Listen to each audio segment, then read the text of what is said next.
இப்போ நம்ம என்ன பார்க்க போகிறோம்னா டிஸ்பிளே ஒட்டுற கம்மை பார்க்க போகிறோம். அதுக்கு பேர் வந்து சன்ஷைன், அந்த கம்பெனி நேம்.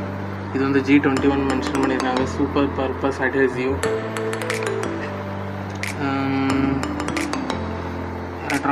இது வந்து electronic products, mobile phone, crystal ornaments, clock, leather shoes, அந்த இதெல்லாம் பேஸ்ட் பண்ண யூஸ் ஆகும். வேறு என்ன மென்ஷன் பண்ணியிருக்காங்க, இது 50 ml. இது வந்து 100 rupeesக்கு நான் வாங்கினேன். வேறு high strength, high adhesion, light smell, excellent brushed, wide ரேஞ்சுன்னு மென்ஷன் பண்ணியிருக்காங்க. ஸோ இப்போ அன்பாக்ஸ் பண்ணுவோம்.